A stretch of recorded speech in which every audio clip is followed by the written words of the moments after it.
জনশক্তিদের সীসাঢালা প্রাচীরের ন্যায় ঐক্যবদ্ধভাবে কাজ করতে হবে। মোবারক হোসাইন, বাংলাদেশ জামাতে ইসলামীর কেন্দ্রীয় নির্বাহী পরিষদ সদস্য ও যশোর কুষ্টিয়া অঞ্চল পরিচালক জনাব মোবারক হোসাইন বলেন, জামাতের সর্বস্তরের জনশক্তিকে আখিরাতমুখী হতে হবে। আমাদেরকে সর্বপ্রথম কুরআনের জ্ঞান বাড়াতে হবে। আল্লাহর নৈকট্য ও ভালোবাসা অর্জন করার জন্য ফরজ ওয়াজিবের পাশাপাশি বেশি বেশি নফল ইবাদত করতে হবে।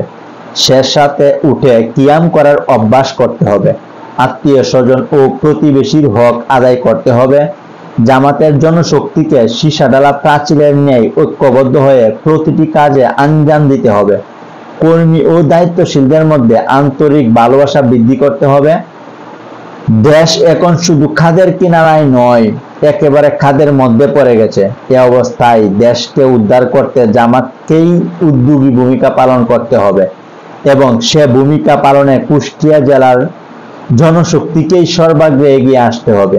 কুষ্টিয়া জেলাকে ইসলামী আন্দোলনের দুর্গ হিসেবে গড়ে তুলতে হবে। জনাব মোবারক হোসাইন আরো বলেন, রাসূল সাল্লাল্লাহু আলাইহি সাল্লাম এর আদর্শ অনুসরণ করেই আমাদেরকে কুরআনের আইন চালু করার চেষ্টা করতে হবে।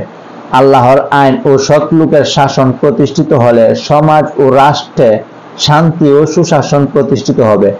দেশে থাকবে না কোনো অন্যায়, অবিচার, জুলুম, নির্যাতন। আসুন আমরা সমাজের সর্বস্তরের মানুষকে ঐক্যবদ্ধ করে বাংলাদেশকে একটি সুখী সমৃদ্ধ দেশে পরিণত করার আপ্রাণ চেষ্টা করি।